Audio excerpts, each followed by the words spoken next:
the table and then generate the table row and create a text nodes to append all the text parameters or header to the table, right? So these are the couple of operation we need to perform to in order to generate the table through the JavaScript, right?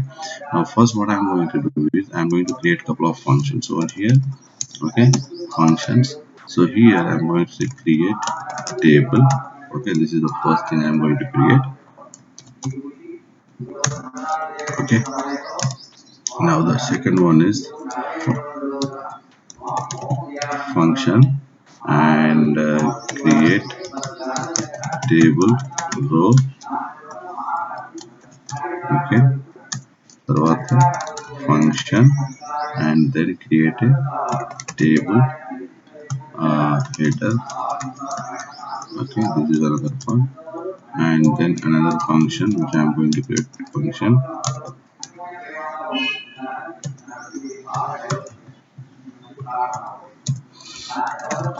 create table header and then create table data. Okay, then finally we are going to call as the function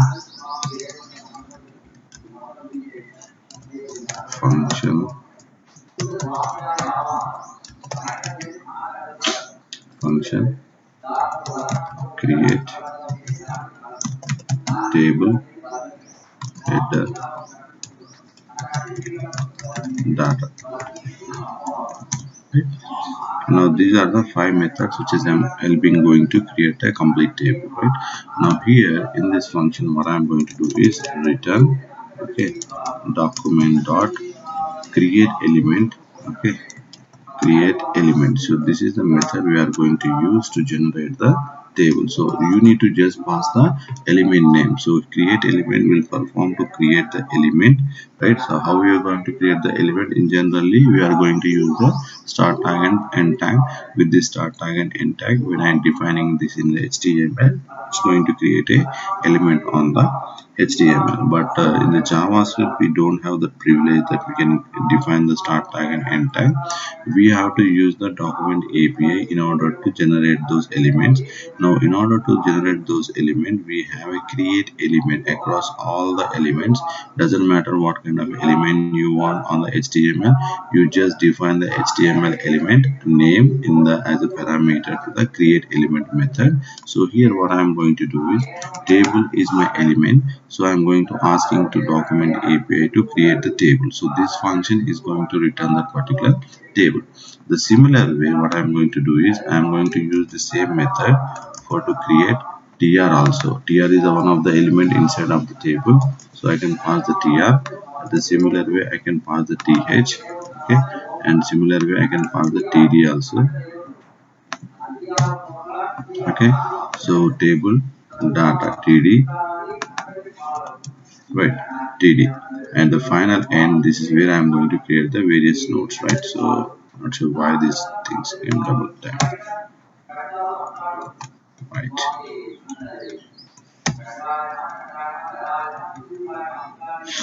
Right, create table. So this is the 4 elements we are creating and separately, because why we are calling individual function, I will show you why we need to call this individual function, right? Now finally when come to the table header data, so what we have to do is first table header data should be associated with the table row, right? Now what I'm going to do is I'm going to create a var function, var, okay, headers is equal, so I just want to call this create row. So this row will create a table tier, sorry. Okay, so table row which I want to create the headers. Okay, so when I call this function, now this function will generally what it does, basically it will call this function and it will create an element and the tr will be stored on this element. Okay, so it means the table row will get created and it will be stored on your header variable. Now what I'm going to do is I'm going to header dot, okay, so where we have another API called as the append child. Okay, so this is the append child, and in the append child what we have to do is I want to call the generate headers because I require the th, right? So this th, right? So because when you're looking in the section, so let me show you a sample over here. Okay, so here that's what I'm going to use table. Okay, tr. Okay, th. Okay, then end th. Okay, then end tr, then another tr.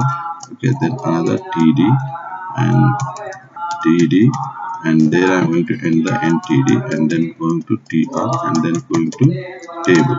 Okay, this is what I have to generate it, right? For single header, if I want to single header, I require to be generate this part.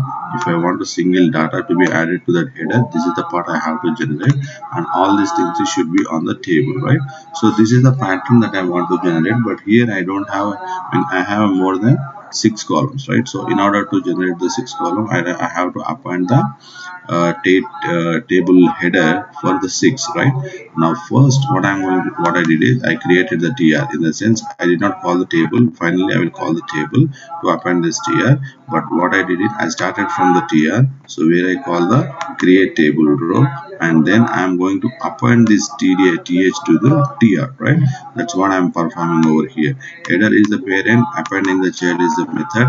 Now I'm going to call the create the table header. So this is the table header I am going to call over here, right? When I call the table header over here, I will tr will be get created. Now once this is done, now what I have to do is append child is another method I need to call, and then I need to call document, okay, dot create node text node. Okay, so this is the one that I want to call, and then I have to give the name of the student. Okay, student name. Okay, this is what I need to pass on. Right, because this will create the table row, and this is going to append the table header, and there I created these two elements. Okay, now what I have to do is I need to append the data header, means student name I want to append to where as a text node in between of the table header. Okay, so this is the way I generated, this is the pattern I generated with this particular definition. Now similar way what I have to do is this same way I need to repeat for the 6 time, right? Okay, 6 time. One is the table name, second one is the table student name and student password, and then I can use the student email, and then I'm going to give the what you call contact, and then I'm going to give the location, and then I'm going to give the what you call address, right? So these are the things I have to be create. Now finally once I created this one, I need to return the headers as well. Okay, so this is the headers I need to return, right? Now after completion of these things, now I need to generate the table. Now in order to generate the table, so where I have to go, so this is pattern. Let me bring it up. I go to the your function. Now here what I'm going to do is, now first I have to create a tier. Okay, where, okay, uh, right, so here what I'm going to do is I'm going to create a tr. Okay, so here is the tr I'm going to create, so I'm going to call the table tr. Okay, another tr I'm going to create, table tr. Okay, so once I create the table tr, what I have to do is similar way I need to assign the value for all these things, right? Now what I have to do is, now when I call the tr, so this table header, right, similar way I need to copy this thing. Restricting from some people, right? Sorry, tr. Okay, similar way I'm going to create the tr also. How we created the header, I'm going to tr, and here I'm not going to call the table header, I'm going to call the table row, I mean the table data. Okay, so this is what I want to call up. Okay, table header. Now similar way the student value I need to pass to that one, right? Student dot name, right? Similar way I'm going to do all 6 columns as well, right? Now here I'm going to take a password, email, contact,